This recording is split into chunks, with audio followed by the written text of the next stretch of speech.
Samuel wearily placed his suitcase on the table and began to unbutton his jacket. He was relieved that the long, cold and dreary December day was finally over.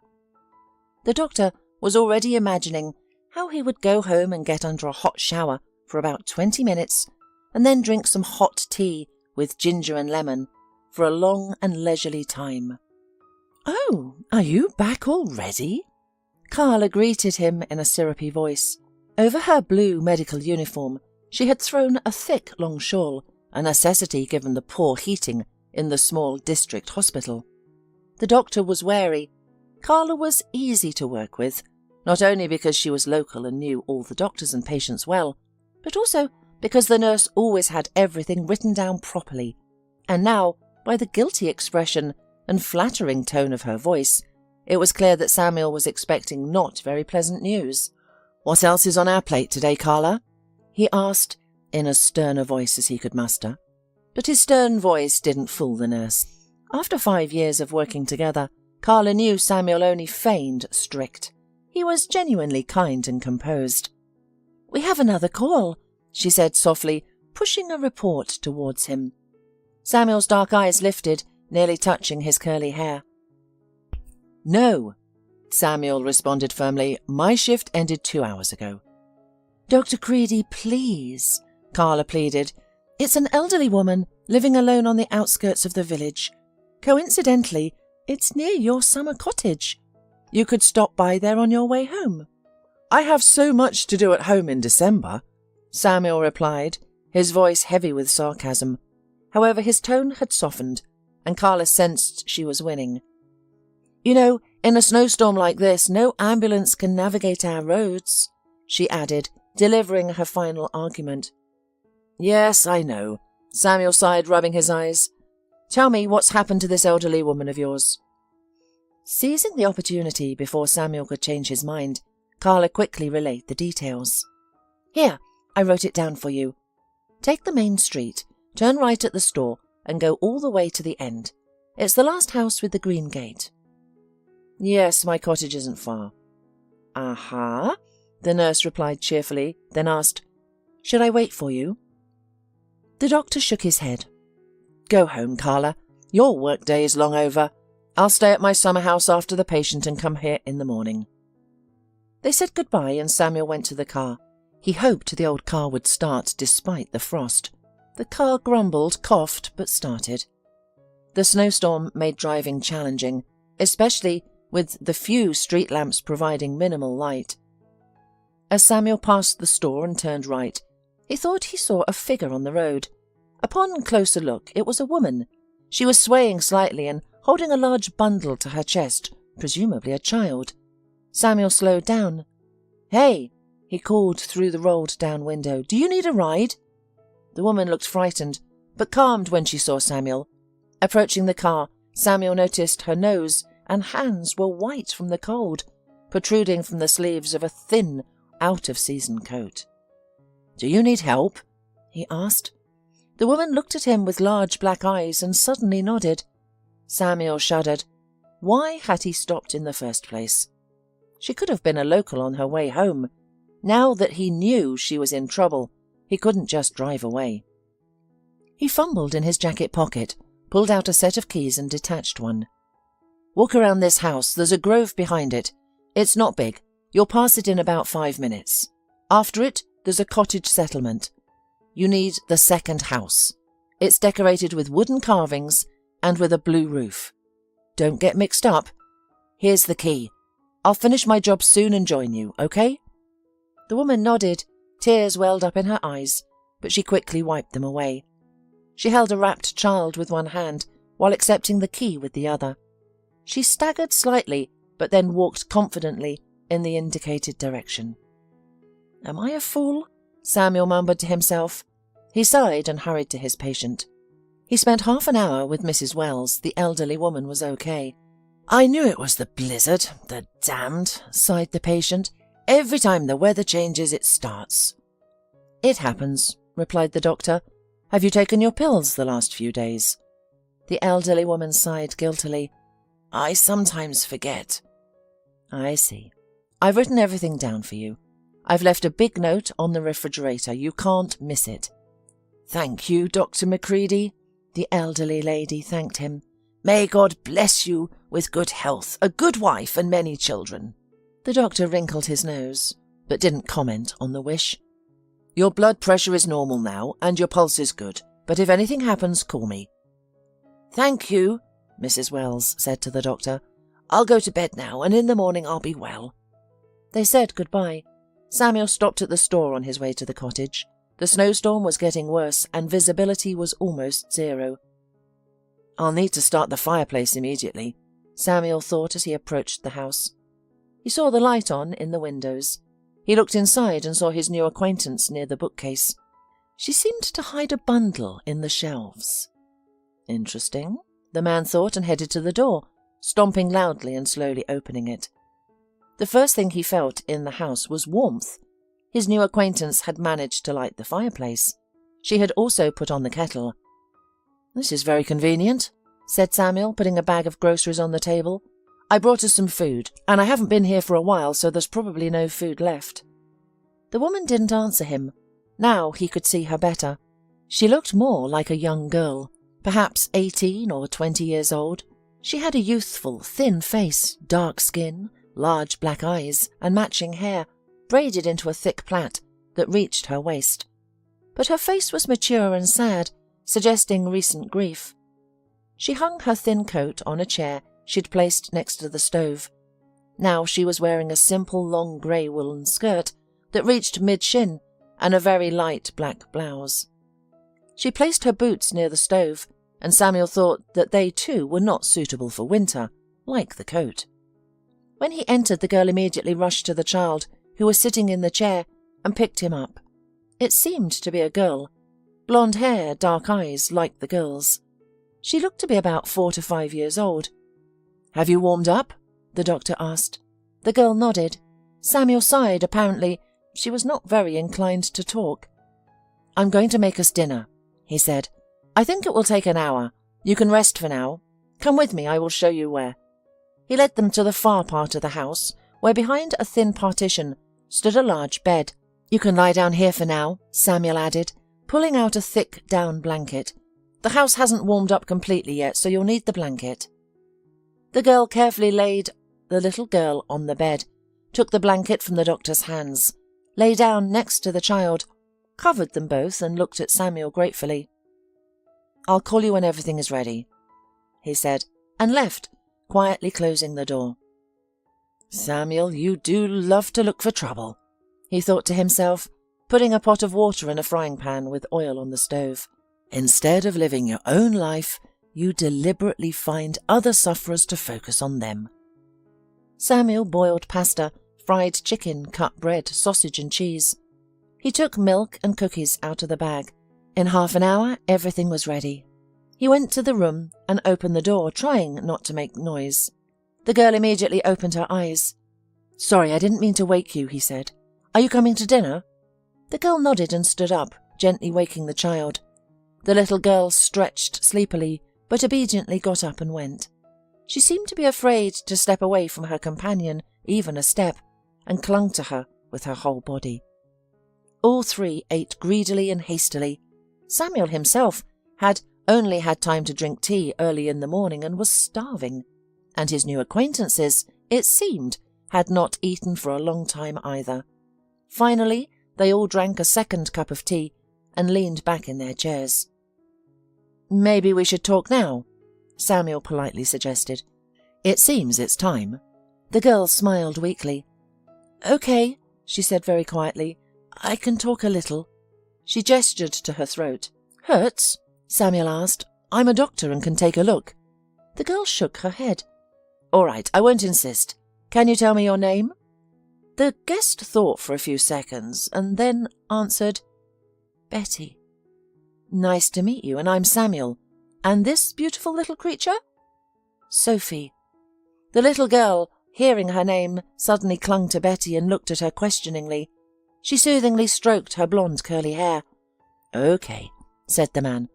"I understand that we won't talk today. Shall we go to bed?" "Yes," Betty said quietly. Samuel nodded and added, I will leave early for work tomorrow. It's a hospital in a neighbouring town, not too far from here. I'll try to return early. You'll stay here, right?" "Do you mind?" Betty asked, looking at him pleadingly. "No." The girl nodded. "Thank you." In the morning, Samuel nearly arrived late at work. The service car had frozen overnight and didn't want to start. Normally, Samuel took the bus to work from his city apartment. He rarely used his own car, which was parked in the garage. However, it might be more convenient to use it this weekend if, for example, Betty and her daughter needed a ride. "Why am I already considering them as if they will be with me for a long period? Perhaps I'll come home tonight and they'll be gone, as if everything is at the cottage," Samuel thought. At the clinic, Samuel saw that a small queue had formed in his office. He quickly changed and entered the office. "Hello, Dr. McCready." Carla greeted him cheerfully. "How did everything go yesterday?" "Fine, I left Mrs. Wells with a blood pressure of 120/80. "That's great. Can I invite the first patient?" "Yes, I'm ready." The blizzard was still raging. It was snowing so heavily that nothing could be seen out the window except for streams of snow. The frost was also increasing, so there were few patients. 4 people with minor frostbite, another who slipped on a frozen puddle and sprained his ankle, and a person with bronchitis. "Is that all?" Dr. McCready asked Carla. "Is that not enough for you?" the girl asked in surprise. "No, God forbid," the man exclaimed. "I'm just surprised." "Well, who wants to walk in such a storm? In normal weather, it's like entertainment to visit the clinic, sit in line, chat with friends, discuss their ailments and get a prescription. Today, only those who truly need it are coming." "Oh, Carla," the doctor sighed. "I've been working with you for so many years. I never cease to be amazed by your wisdom." The nurse smiled. Indeed, Samuel had been working here for about 7 years. A failure in family life brought him to this hospital in a backwater town. It all started in his first year of medical school, where he met his future wife. Vanessa was beautiful, intelligent, bright and funny. Samuel was the opposite of her. He was handsome too, but because of his natural modesty, he was almost not noticed. Besides, the guy devoted all his free time to studying. And Vanessa managed to be everywhere at once. She excelled in her studies, took extra biology and anatomy classes, and still found time to perform at university concerts. She was a talented singer and a gracious event leader. Vanessa was friendly towards everyone, including Samuel, but he didn't stand out more than the other guys to her. In their 3rd year, Samuel and Vanessa finally became friends. They were assigned to the same department for their summer internship, and eventually Vanessa noticed Samuel. On the last day of their internship, she proposed, "Let's go out." "Are you serious?" Samuel asked. "Do you not like me?" The young man blushed. "I've liked you for a long time," he confessed. Her face was radiant. Then it settled. 3 months later, they moved in together. It was the best time in Samuel's life. He and Vanessa were inseparable, at the university and at home. They studied together for tests, colloquiums, and exams. One day, Vanessa asked, "Where do you want to go for your internship?" "I'm not sure, probably therapy. How about you?" "I'm torn between endocrinology and neurology. I want to become the best specialist in my field. I dream of working in a private clinic, giving personal consultations and delivering lectures. What about you?" "Actually, I want to be a general practitioner." Vanessa smiled. "I've always seen you as an altruist. Just remember, real work isn't as sweet and colourful as it seems." After graduation, they got married and both entered internship programs. After much consideration, Vanessa chose endocrinology, while Samuel pursued general therapy, and he started working in a public clinic. Life seemed ideal for the young doctor. He loved his work and his wife. At work, he was respected and offered to stay with them after internship, and in a few years to get the position of head of the department. Samuel was ready to accept, but Vanessa opposed this decision. It's just an ordinary public clinic, she objected. So what? I can advance quickly in my career there. Samuel. Vanessa approached him gently, wrapping her arms around his neck. This isn't what we dreamed of. You're so smart and talented. You shouldn't spend your life in a shabby hospital. Is that what you've spent all these years studying for? Vanessa, we both want to help people. What does it matter where we do it? There's a big difference, Samuel. We can get a job at the Central Hospital with our characteristics and experience. Understand? It's important to me. They talked about this for a long time, and in the end, Samuel gave in to his wife. Working in the city's largest clinic was good, but a bit boring. There were many doctors there, and the young doctor was not given complex patients. Samuel felt that he was not developing there, but Vanessa was in her element there, and quickly and easily made friends with half the hospital. Samuel saw that Vanessa was like a fish in water, and he was ready to endure for her sake.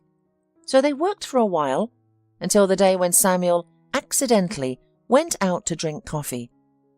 That day he had a lot of work, and also duty. With the number of patients and paperwork that needed to be completed, his head was spinning. He leaned back on the chair and rubbed his nose. Are you on duty today? Paul, his senior colleague, asked him sympathetically. Yeah, answered Samuel. An hour until the shift. There's no point in going home, so I'll sit here and fill out medical records. Listen to a more experienced doctor, Samuel. Paul, who was only 33, said with a smile. Go for a walk, breathe some fresh air, have a coffee, eat properly. Dedicate this hour to yourself, and the medical papers won't go anywhere in that hour. Samuel smiled but decided to follow his colleague's advice. He changed and left the hospital in a good mood. He walked to the nearest coffee shop, took a huge cup of coffee, a double burger, and walked back. He crossed the road and suddenly saw Vanessa in a parked car. In the other second, he realized that in the driver's seat was the head of Vanessa's department, and that they were kissing. So passionately and hotly. Vanessa had never kissed him like that. She was generally against showing feelings in public places. But here... Samuel didn't even remember how he got back to the hospital. The coffee and burger were left untouched. It was good that the duty went smoothly, because he wasn't able to concentrate on work. The next day he submitted his resignation, and in the evening he talked to his wife. He didn't shout, didn't cry, didn't make a scene.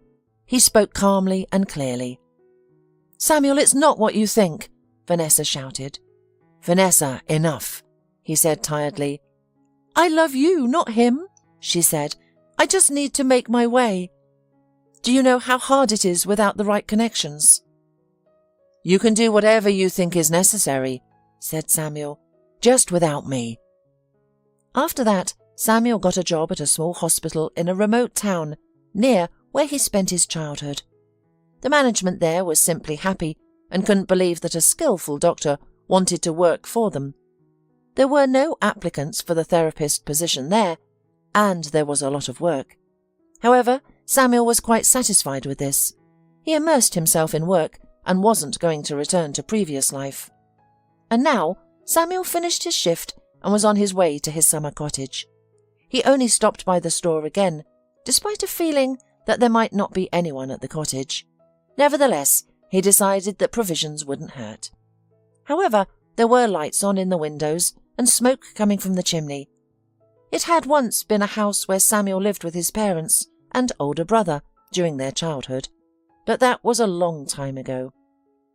I'm here, the man announced as he opened the door. Inside it was warm and clean. The floors were washed, the dust was wiped away, and there was a pleasant smell of food. Hi, Betty said quietly and smiled shyly. Samuel noticed that she was wearing his old shirt and pants, which were much too big for her and hung loosely. Little Sophie was sitting on the floor by the fireplace, playing with a jar. She was wrapped in a huge towel. I'm sorry, Betty said shyly, clutching the hem of the shirt. I washed my clothes. That's great, and I don't mind you using the clothes, They're all for the cottage anyway." The girl nodded, then gestured towards the table. "Dinner?" Samuel asked. "I'd love to. Just let me wash my hands." He placed the bags on the table and went to the bathroom. When he returned, the bags had been unpacked and plates were set on the table. "It's delicious," Samuel commented after having the meal. "I never thought such a masterpiece could be made from such simple ingredients. You have real talent." Betty smiled faintly. "Thank you." Throughout dinner, Samuel pondered over how to start a conversation. He had a woman and a small child in his house for the second day, and he knew nothing about them except their names. "I've eaten," declared little Sophie, looking at Betty. "Cartoons?" she asked, and the girl nodded in response. Betty picked her up and carried her into the room, where soon the sound of a children's program could be heard. Samuel cleared the table, placed the dishes in the sink and began to wash them. "I would have done that myself," he heard from behind. "I should have thanked you somehow for the wonderful dinner." 2 years ago I couldn't even make scrambled eggs," she said quietly. Samuel silently looked at the sad girl and waited for her to finally start her story. Betty quickly descended the marble staircase, ignoring her father's shout. "If I hear about your antics one more time, you can forget about—" Whatever she was supposed to forget, she didn't hear.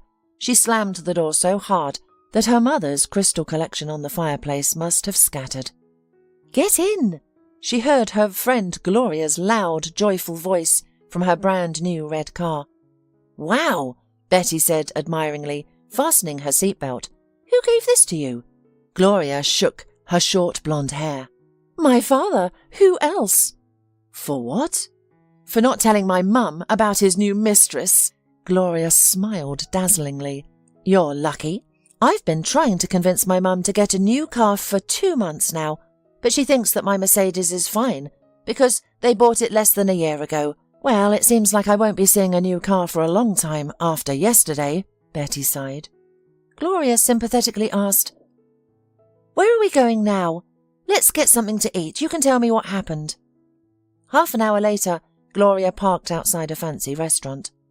"Hey, parking is forbidden here," a passing guy shouted at her. Gloria made an obscene gesture and said with an arrogant smile, "VIP clients can do anything they want." Inside the restaurant, they were immediately led to the best table. "So tell me about yesterday," Gloria said as they ordered. Betty sighed. "It's nothing exceptional. I just threw a small party and things got a little out of hand." "A little?" Gloria asked. "True," Betty cut her off. "The neighbours were just too nasty and called the police." When the bill arrived, Betty tried to pay with her card, but the payment failed.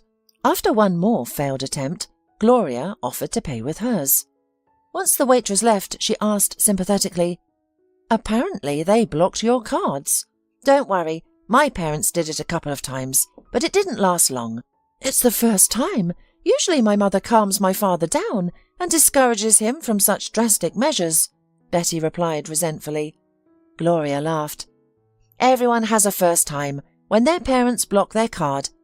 I'm sure they'll quickly change their minds, but just in case, take out some cash next time and keep it at home as an inviolable reserve."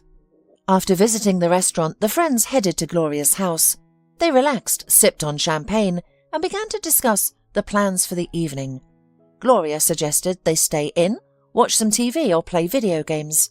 However, Betty was adamant about going out. "This day has been long and challenging enough. I need to go out.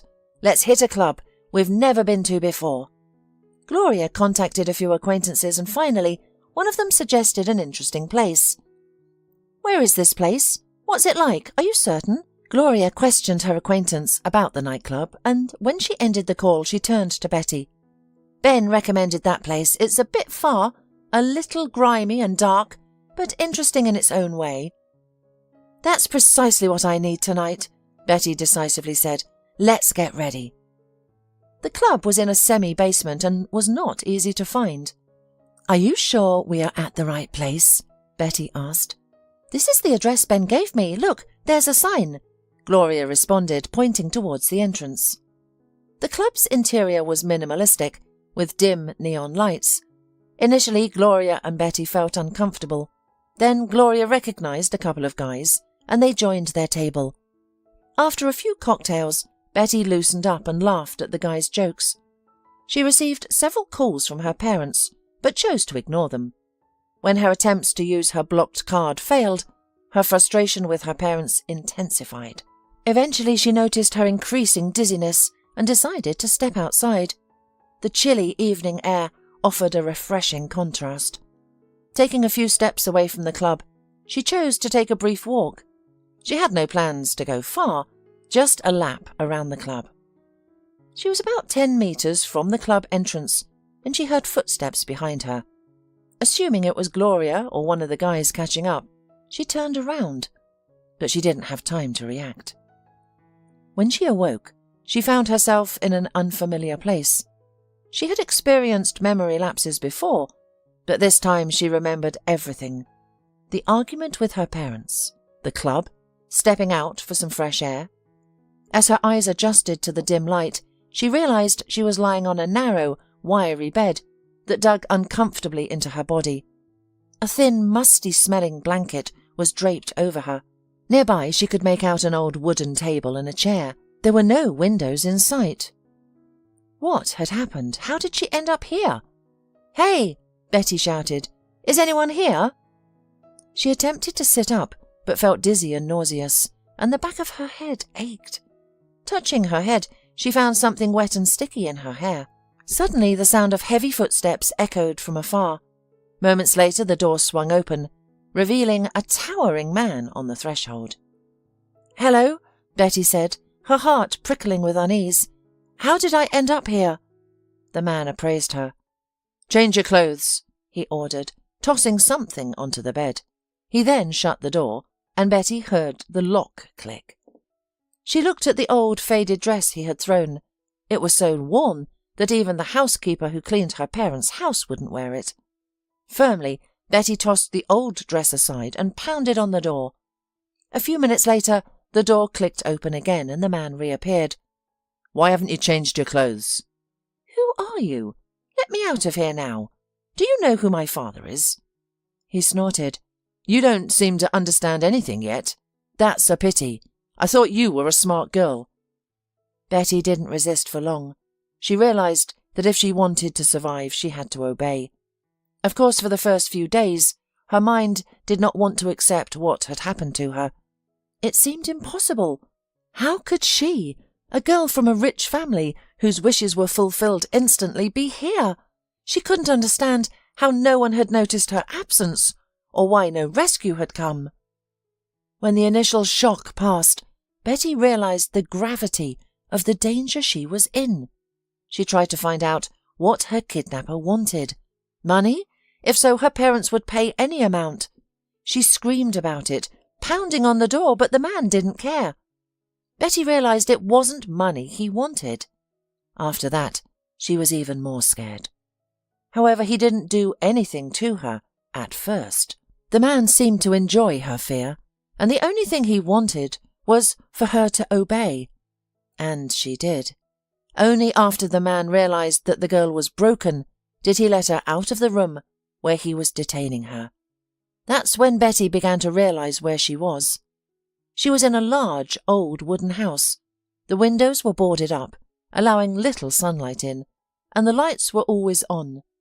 There was another person in the house besides her and her captor, a small, dirty, frightened girl, about 3 or 4 years old, dressed in tattered clothes. Betty wanted to ask about the child, but she was afraid of asking too many questions. She stole a glance at the man, trying to discern if the girl resembled him. His facial features seemed blurred, indeterminate. A puffy, rough face was marred by old acne scars. His skin had a strange bluish-yellow hue. He had dark circles under his eyes, a shaggy beard, and dark eyes.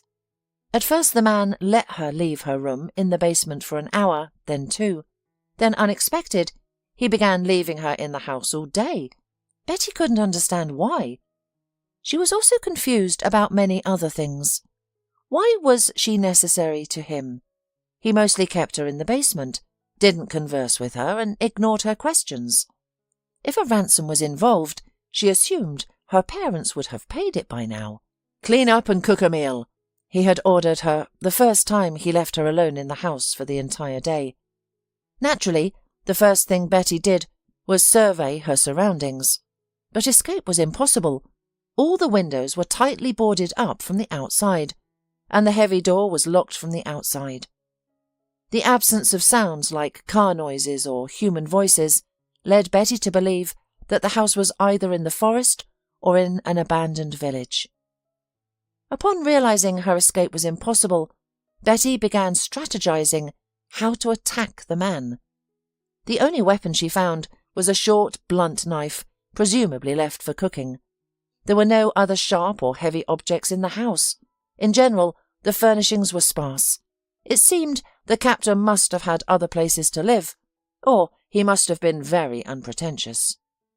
There was a kitchen with an old stove and an ancient rattling refrigerator, and a room where the man must have slept. There was only a low wooden bed there. "And where do you sleep?" Betty asked the girl, who had been trailing her like a shadow. Although annoyed, Betty felt slightly at ease having someone else around. The girl looked scared but said nothing. "Cool," Betty concluded. "You're also mentally impaired." Finding no useful tools for escape, Betty returned to the kitchen. Was she expected to cook and clean? Betty had never done such tasks. The thought of what could happen if she didn't comply made her shudder. But how could she manage these chores without any experience? Betty tried to recall what the housekeeper did. However, there was no dishwasher, no vacuum cleaner, not even a washing machine. Good thing there was a bathtub, a sink and a toilet. After a brief search, Betty found a broom, a bucket and a rag. She swept up the dust and mopped the floors. All the while the little girl watched her, gradually inching closer. "Can you talk?" Betty asked the girl, but the child only recoiled, as if she expected to be hit. Betty sighed. "Okay, we'll figure it out. What does he usually feed you?" The girl darted towards the kitchen and something creaked. Following her, Betty saw the little girl pulling a sack of potatoes from a lower cupboard. "Careful there," cautioned Betty. "You might hurt yourself."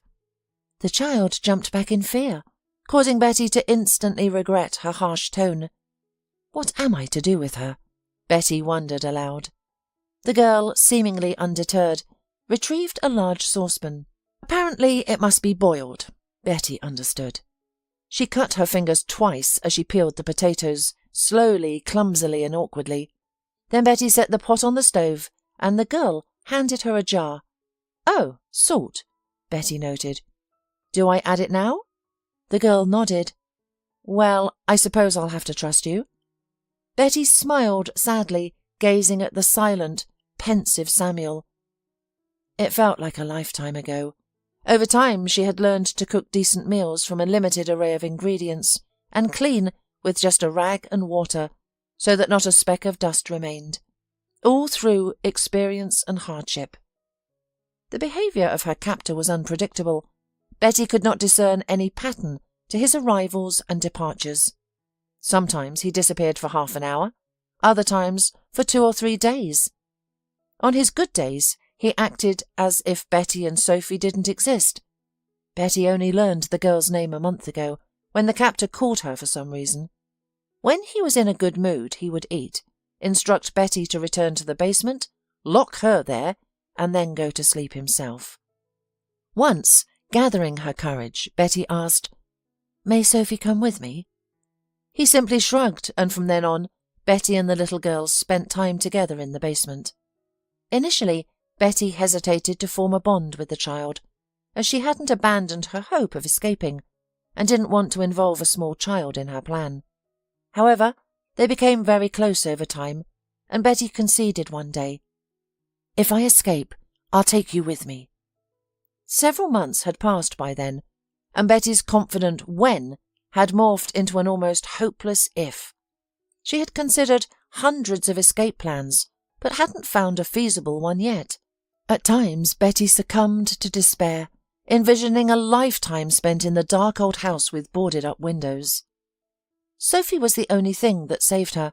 She constantly tried to think of entertaining things for Sophie. She recalled all the fairy tales she had heard from her nanny during her childhood and retold them all. She also recounted the plots of various computer games and movies. Eventually she began crafting her own stories. Most of these tales involved princesses trapped in castles or dungeons, guarded by fearsome trolls, who were eventually rescued by a brave king or managed to escape. Sophie listened to these stories with rapt attention, her eyes glowing. During these storytelling sessions, Betty herself started to believe in their possible escape. She played hide-and-seek and other games with Sophie, despite the lack of hiding places. They even invented their own games. Over time, Sophie began to speak. Betty realized that Sophie was highly intelligent, her silence stemming likely from fear.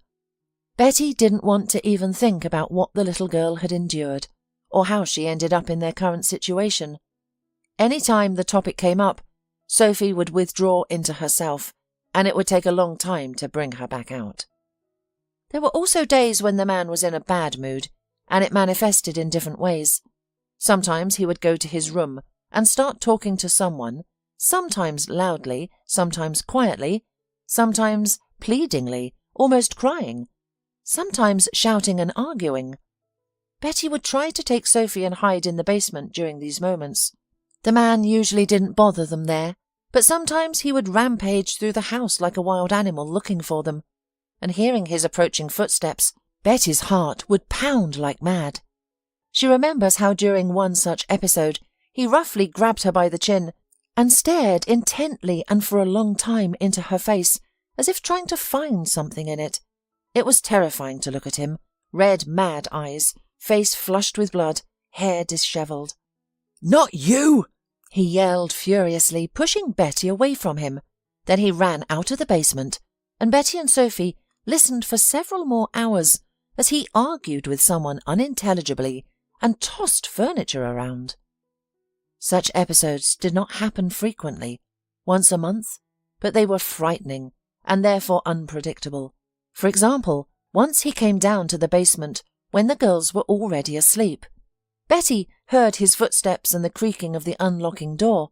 She tensed with fear, but the man was moving carefully, as if he was afraid to scare them, and Betty decided to pretend that she was sleeping. The man came to their bed and suddenly, gently, almost imperceptibly, stroked Betty's head. He was whispering something, but it was impossible to make out a single word. Betty felt as if her wildly beating heart could be heard throughout the room, but she stubbornly pretended to be asleep.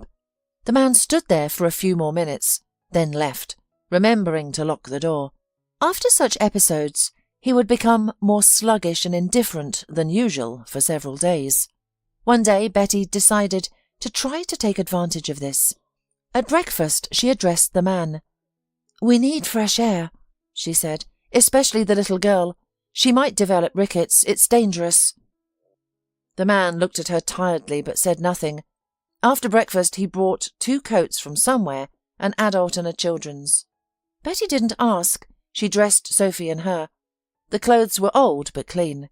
"If any of you make a sound," said the man. His look was more eloquent than words. "We understand," Betty replied. Fear made her throat dry, but she was happy because they would go out into the sun for the first time in several months. The man unlocked the door and gestured for Betty to go ahead. She took Sophie by the hand and went, but at the exit, the man grabbed the little girl's hand and pulled her to him.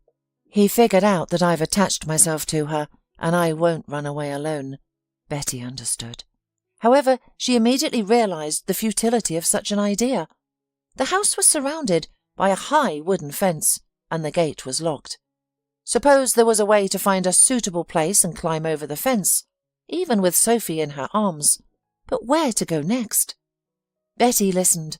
It was quiet. No cars, no people, no barking dogs, no crowing roosters, no mooing cows. In several places beyond the fence, trees were visible. Betty decided to remember this just in case. "No one lives around here," the man suddenly said. "Just us." Betty looked back. He was watching her so attentively and intently, as if he could read all her thoughts. It made her uncomfortable. "Even if you scream at the top of your lungs, right now no one will hear you. The nearest populated area is 10 kilometers away," the man continued. Is that so? So he must have a car to get there, Betty thought. But where is it? She pretended not to be interested in this. Instead, Betty smiled at Sophie and said in a slightly trembling voice, "Let's gather some beautiful leaves, and at home I'll show you how to make a herbarium." The man hesitated, but let go of the girl's hand, who joyfully gathered a bunch of leaves, apparently from a tree that grew on the other side of the fence.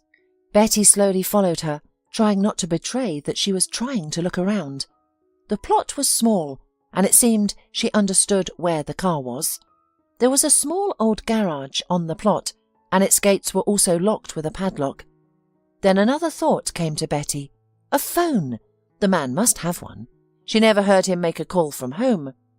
Does he leave it in the car, or put it on mute? I need to try to figure this out. And where does he keep all the keys? In his clothes? If he ever forgot to lock the basement door, I could try to get the keys and run away with Sophie. But what would he do to us if he woke up at that moment? Betty was even afraid to think about it. Sophie came up to her, handed a handful of leaves. Betty smiled. "That's enough for today," the man shouted. "Let's go home." Betty felt like a dog that the owner had taken out for a walk to do its business, and now he was calling her back. Clenching her teeth, she gently took Sophie by the hand and led her to the house. Betty stopped her story and pointed to her throat, which was very sore from talking. "I can take a look at your throat," said Samuel. Betty shook her head as if frightened of something. "Okay, I'll go to town tomorrow, get a couple of medicines to make it easier." "Thank you for not asking me to tell everything at once and for your help." Samuel shrugged. "Anybody would have done the same in my place." "Not everyone," Betty said quietly. The Saturday morning bus to the town was almost empty. Except for the doctor, there were a couple of elderly women in it. All the way, Samuel tried to figure out what was happening to him, why he suddenly became a caring nanny for two unknown girls. In the city, the first thing he did was visit his apartment. Of course, everything was covered in dust, flowers wilted, milk in the refrigerator had soured. Samuel packed some of his own things because he decided to live at the cottage for some time. After home, Samuel went to the supermarket, and having bought several bags of things there, he finally went to the cottage. It was nice to see the familiar smoke from the chimney. When Samuel entered the house, little Sophie jumped to him and hugged his legs. "Hello," Samuel said affectionately. "Did you miss me?" The little girl raised her head, looked at him with big serious eyes and nodded. "She was afraid you wouldn't come," said Betty. She stood by the stove and stirred something in a pot. "Sorry for being late," said Samuel. "Had many errands." He put the bags on the table and started unpacking them. "This is for you." He handed one of the bags to Betty. "You can check it in the room with Sophie." Betty looked inside and raised her eyebrows in surprise. "Clothes?" "Yes, I hope I guessed the sizes. Also, there are throat lozenges." Betty took Sophie and led her into the room. When Samuel put all the groceries away, they returned in new outfits. "Thank you," said Betty. "Thank you," Sophie beamed, came up to him and hugged him again. The girls didn't say anything else, so Samuel nodded and asked, "Let's have dinner then." After dinner, Betty washed the dishes, and Samuel stole glances at her, wondering in astonishment. Could her story really be true? She is so skillful and easygoing as she cleans the table and washes dishes, and she doesn't look unhappy or upset. There is nothing about her as a spoiled rich girl. The medicine that Samuel brought helped. Betty was already finding it easier to speak. After a few days, she could talk for longer. Their life somehow quietly settled down.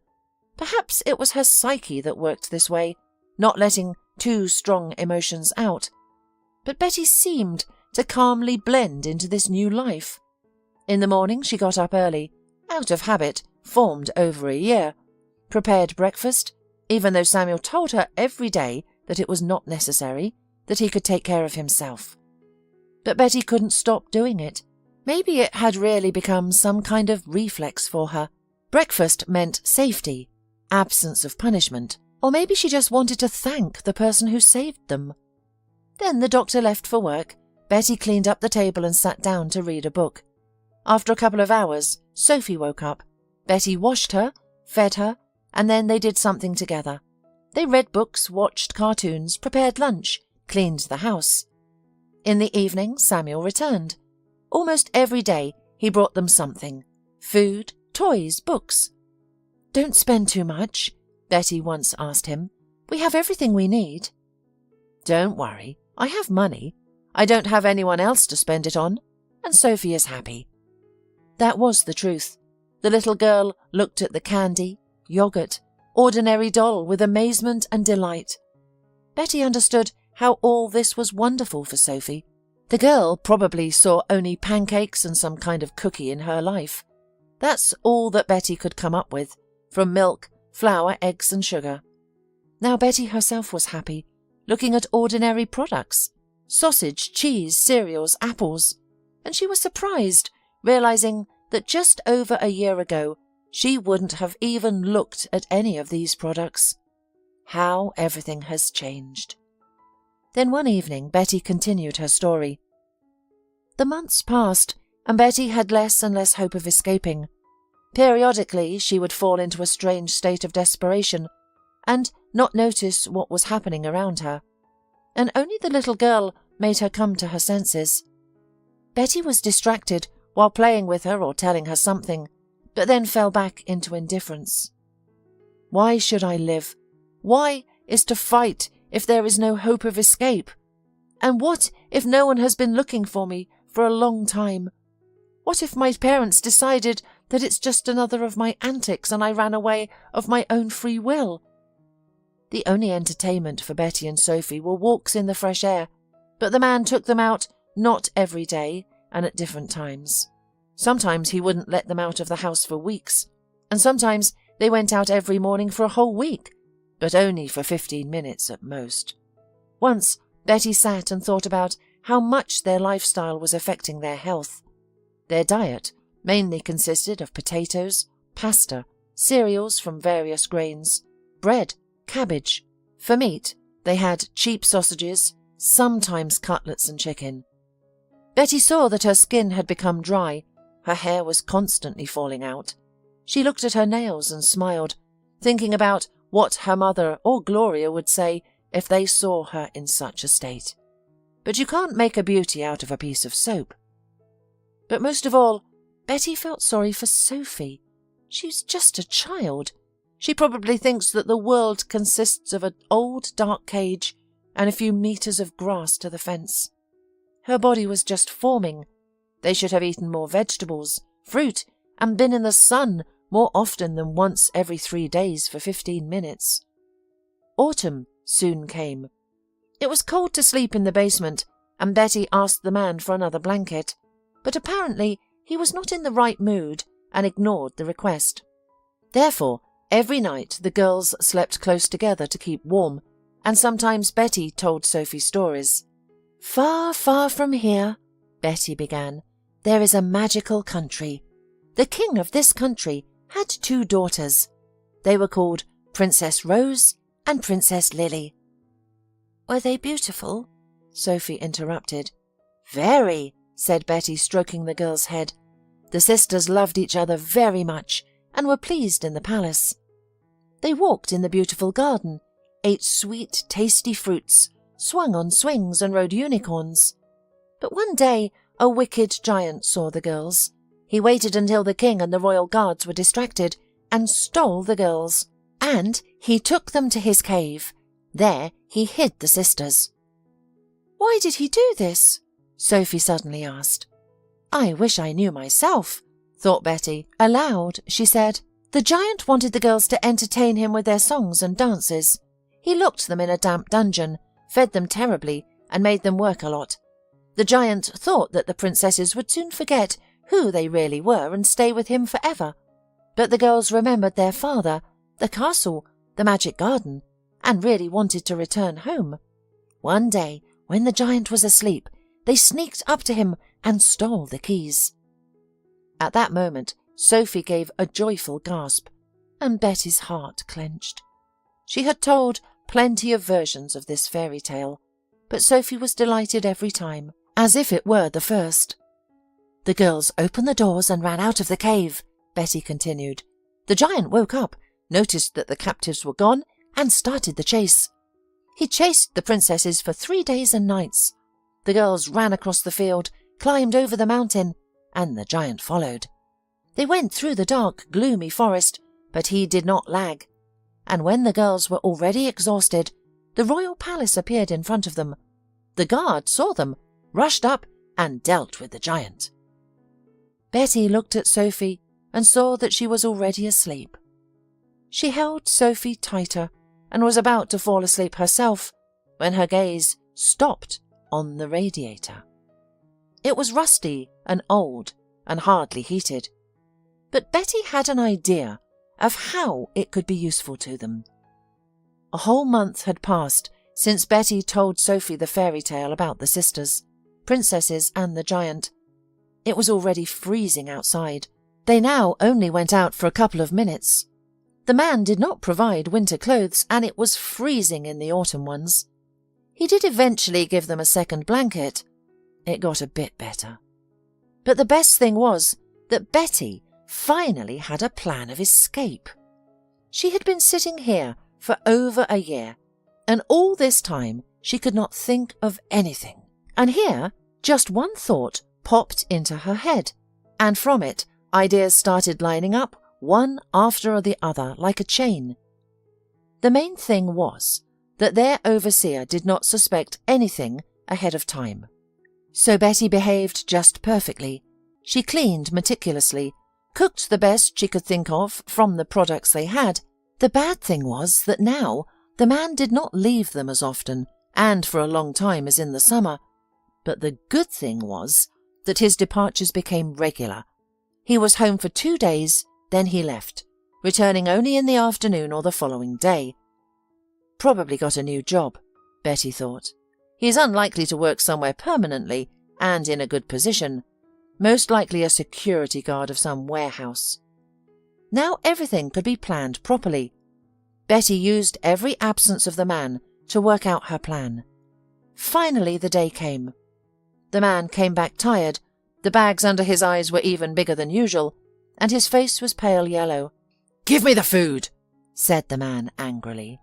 Betty tried to serve the table as slowly as possible. He even yelled at her a couple of times. Betty flinched but said nothing. When she noticed how Sophie was shaking, she sat next to her and reassuringly squeezed her hand under the table. The little girl calmed down. They also ate slowly. The man had already finished, and Betty had barely managed half a portion. He sighed, but apparently he had no more energy to yell. After Betty washed the dishes, the man got up from the table. The girls obediently headed towards the basement. They went inside. He was about to close the door when suddenly Betty shouted, "Oh, there's water in here!" "What water?" the man said angrily and went inside. The girl was right. The entire floor was covered in water. The bed was flooded. Even the 2 lower steps were submerged. The kidnapper cursed and ran for tools. It took him some more time to shut off the water. Then he found boots, went down and checked the radiator. "How did it manage to burst? What an old rusty piece of junk." He turned to Betty. "Bring a bucket, we need to scoop out the water." Betty obediently went and began to carry water. It was clear that there was a lot of work here until morning. "Okay, you'll finish it tomorrow during the day," said the man after half an hour. "Maybe it will drain itself overnight. You can sleep in the house tonight." Betty nodded without raising her eyes, so that the man would not understand that she had been aiming for this. It was difficult to break the radiator. Fortunately, it was indeed old and rusted, and after a long search, Betty found a weak spot. The blanket and pillow had not had time to get wet. Betty took them and laid them on a small mattress, which Sophie had been sleeping on before. There was little space, the mattress was thin, but comfort was of little concern to Betty today. She turned around, hugged Sophie to herself. "Sleep," said Betty. The girl buried her face in her side and obediently closed her eyes. Betty was sure that the man would be checking if they were asleep. So it happened. After half an hour, he looked into the room. Betty breathed calmly and evenly, like Sophie, although she was sure that the little one was also not sleeping. The man went back to his room. For some more time it was audible, as he was muttering something, walking from corner to corner. Then the squeak of the bed was heard and everything fell silent. Just to be certain, Betty waited another hour. Carefully got up. Sophie immediately opened her eyes and looked at her. Betty put her finger to her lips. The girl nodded. "What a smart girl you are," thought Betty. She carefully left the room. Good that a light bulb was on in the corridor, very dim but enough for her. First of all, Betty took their clothes with Sophie. If something doesn't go according to plan and they have to run away without warm clothes, it will have sorrowful consequences for them in December. Betty dressed first, then took care of Sophie. The girl was silent. "Aren't you afraid?" Betty quietly asked her. "I'm not afraid of anything with you," answered the girl. Betty nodded, feeling how tears almost welled up in her eyes. "I have to make it. I simply cannot let Sophie down." She left the girl at the front door and quietly slipped into the man's room. The light from the hallway bulb barely penetrated here. Betty was navigating more from her memory. She had found out that he kept the keys in his jacket pocket. The jacket was hung on a nail above his bed. Betty froze and listened. The man's breathing was quiet and steady. She carefully leaned over him and reached out to the jacket. She covered the pockets with her palms and began to feel through it. There was something heavy in the right pocket. Slowly, trying to keep the keys from jingling, Betty pulled out the heavy keychain. She left the room. Sophie was still standing near the door. Betty began to examine the keychain. In the dim light of the bulb, she remembered that the key the man used to lock the door was yellow. There was only one like it. The door opened almost noiselessly. Betty let Sophie out, then slipped out herself and closed the door. It was probably not that late, but they always went to bed early, especially in winter. The moon was already shining through the clouds. Well, that's a good sign, thought Betty. She ran to the gate. It took longer to find the right key here. Betty swung the gates open and rushed to the garage. It seemed she had to fiddle with the third lock the longest. Finally, the garage was also open. "There we go," said Betty. She grabbed Sophie, put her in the front seat and buckled her up. She was about to get in behind the girl when someone grabbed her by the hair and yanked her back. Betty screamed. "Vile wretch!" the man yelled. "Do you want to run away from me again?" "Again?" Betty thought in surprise. The man was dragging her back, tightly gripping her throat with his fingers. Betty fought back as best she could, but their strength was not comparable. She could hear Sophie crying in the car and realized with horror that if she didn't do something now, they wouldn't get a second chance. The man dragged her into the house and pushed her towards the basement. "You're sleeping there tonight," he yelled. "If you freeze and catch pneumonia, that's your problem." The man loosened his grip for just a second, but it was enough for Betty. With all her might, she hit him over the head with a tool, not even realizing where she got the strength. The man slumped to the floor, and a trickle of blood ran down his forehead. He didn't pass out, and Betty realized that she only had a few seconds. She ran out of the house and slammed the door. With trembling hands, she pulled the keys out of her coat pocket and locked the door from the outside. It occurred to her that he might have hidden a spare set of keys in the house for such occasions, but she still bought a little more time. She ran to the garage, jumped into the front seat, and hugged the sobbing Sophie. "Shh, my sunshine," she croaked, only now realizing how tightly the man had been squeezing her throat. Betty had no more strength to speak, and she focused on the car. She managed to start it and drove out of the garage. She hadn't driven for over a year, but now her hands seemed to remember what to do on their own. Beyond the gates, she finally saw other houses. It seemed the man hadn't lied to them. There were no lights anywhere, making the village seem dead. There was only one road leading out of the village, and that's the way they drove. Betty was afraid to drive fast, but she wanted to get away from there as soon as possible. The road was dirt, completely covered with snow, and the car kept bouncing on invisible bumps. The snowstorm was getting stronger, and Betty was afraid that she could crash or run off the road. "Well, no," she said aloud, addressing either Sophie or herself. "We're not going to die that stupidly." The road was absolutely empty, not a single car or sign. At some point, they drove onto a highway. There, the occasional lights of other cars started to flicker. Betty breathed a sigh of relief. "We've escaped!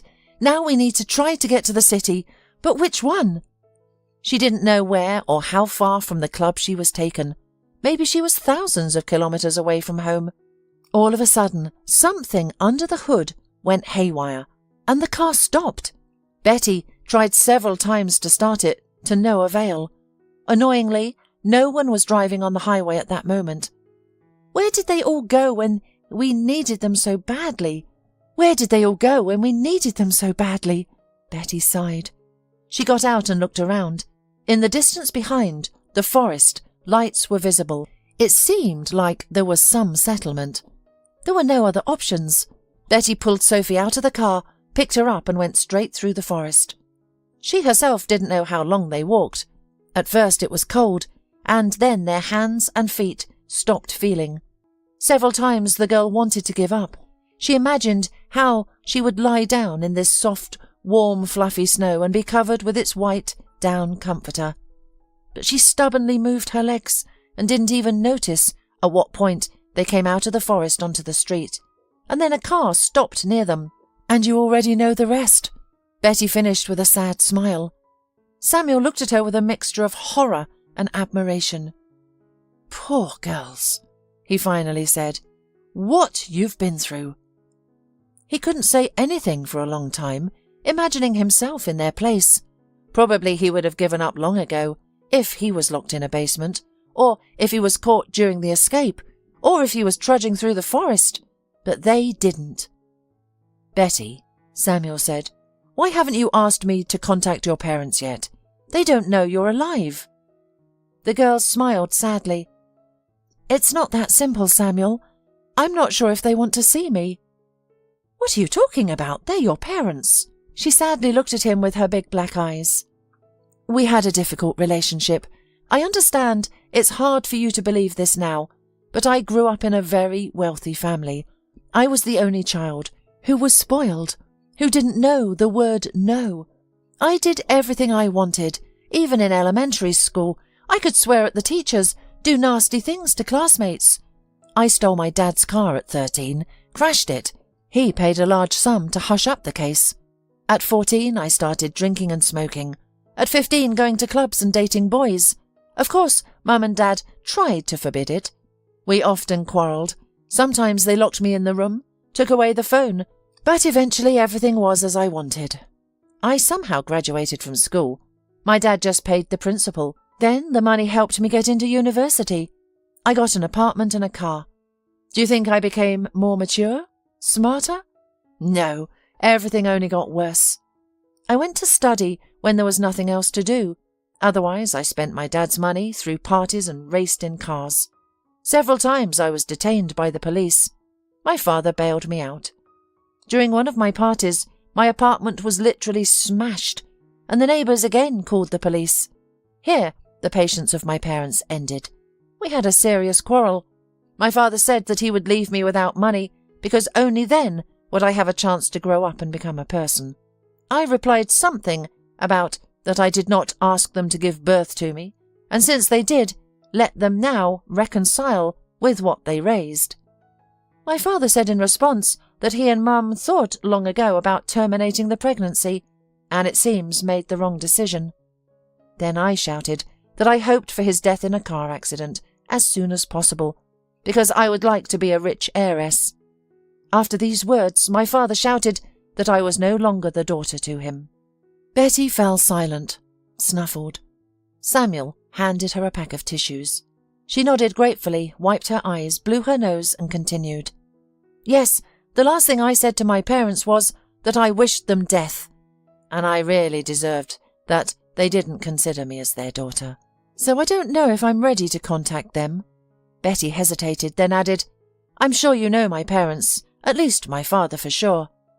She walked to the bookcase and reached inside. Samuel suddenly remembered how on the first day he saw through the window that Betty was hiding something there. The girl handed him some old newspaper.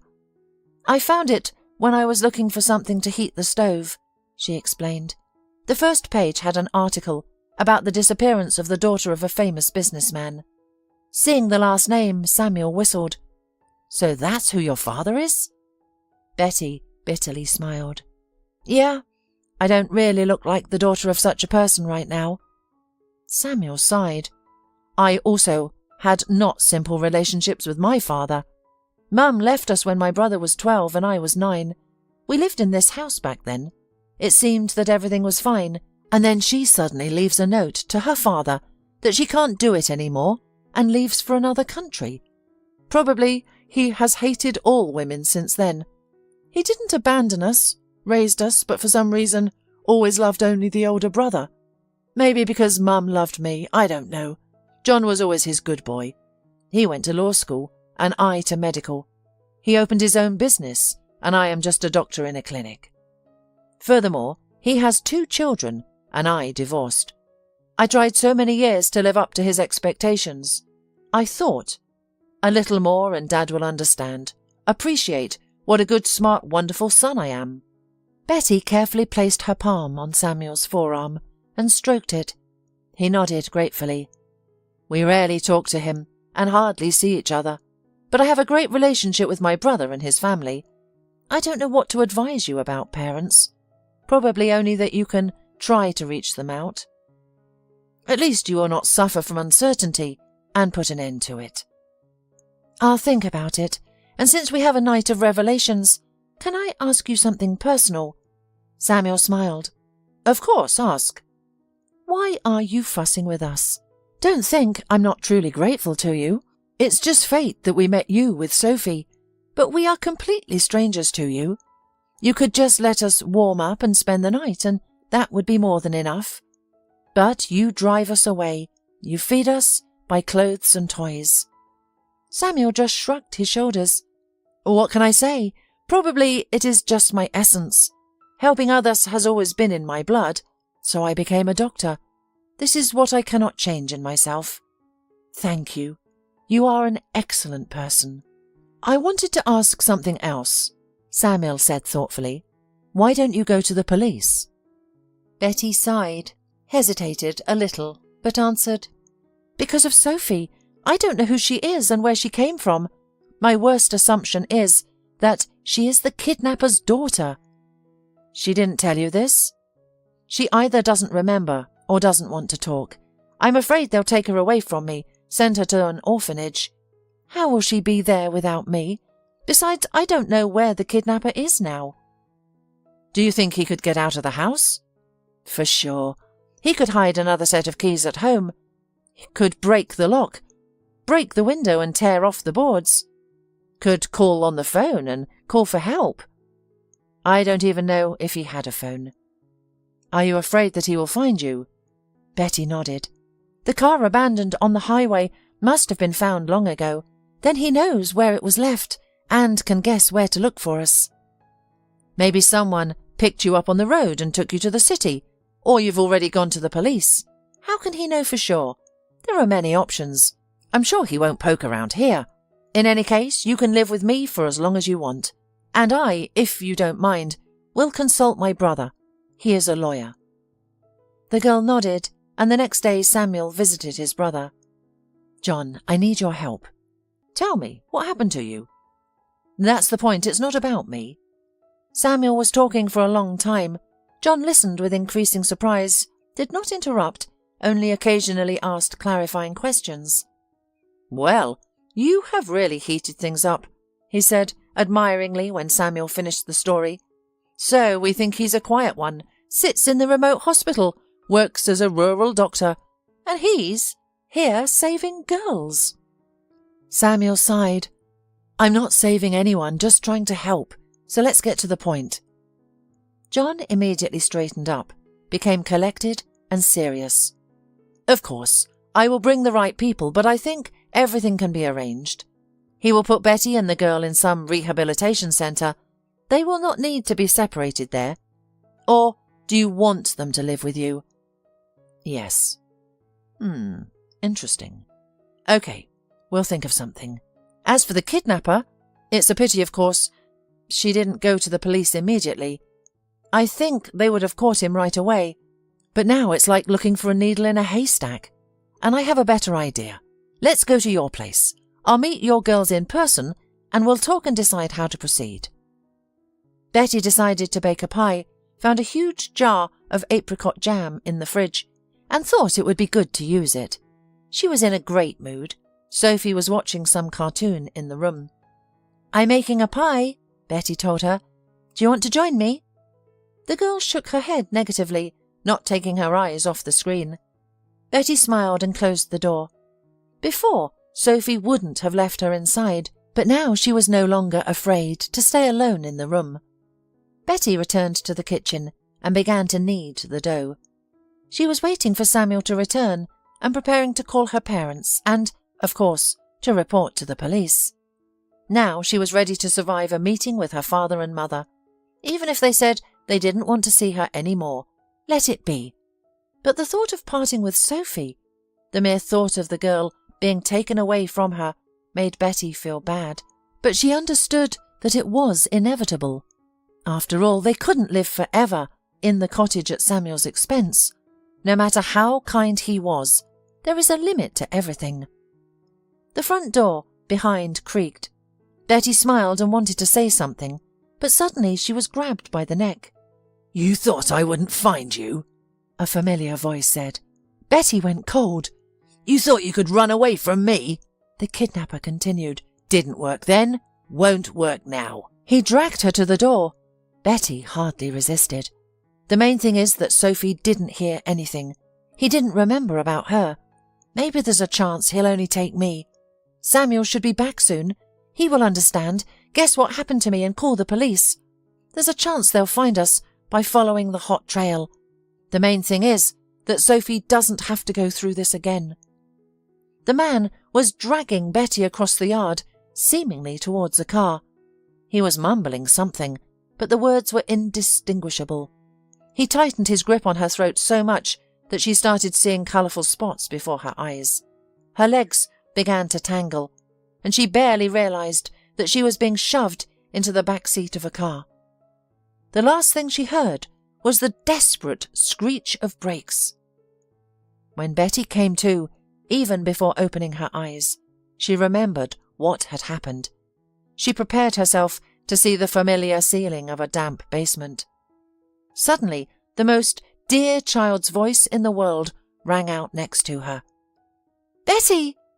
Sophie is here too, so he took her as well." Betty opened her eyes and was surprised to see that she was in the same bedroom where she had been sleeping the last few days. Beside her stood Sophie and Samuel. "Finally!" The man sighed in relief and took her wrist.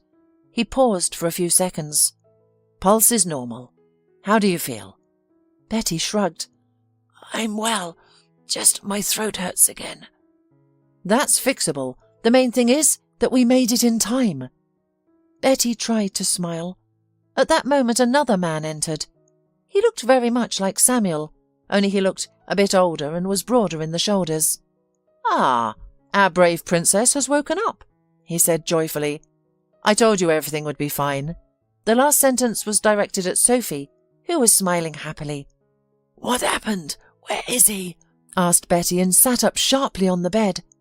"We made it in time," Samuel answered. "He's immobilized and waiting for the police. So you can breathe freely. The worst is definitely over." A year later. Betty had just set the last plate on the table when the front door opened and Samuel's elder brother's whole family bustled in. "Merry Christmas!" John immediately shouted with a smile. "Where's my little niece? Why isn't she meeting me? "I'm here," came from somewhere deep inside the house, and a happy Sophie entered a second later. In one leap she flew into John's arms, and he even grunted from the surprise, but managed to hold the girl. After everyone hugged and said hello, the children ran upstairs, and the adults went for coffee. "So, any news?" John asked. "It's been a long time since we last saw you." "Betty has finished processing the adoption papers for Sophie," said Samuel. "Oh, finally!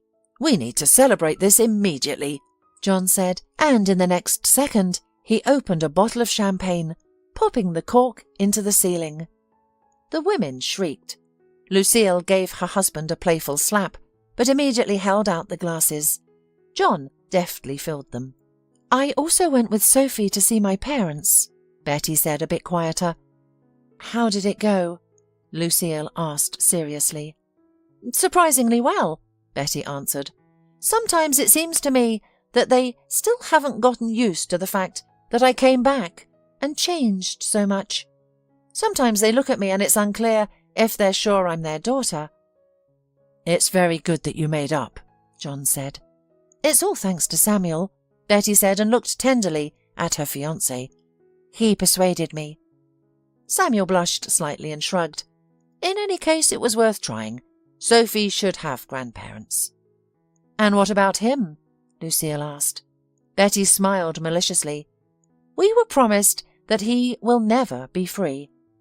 "Oh, well, we definitely need to drink to that, and then to move on to some lighter topic," John said. "Well then, I want to say a toast," said Samuel and turned to Betty.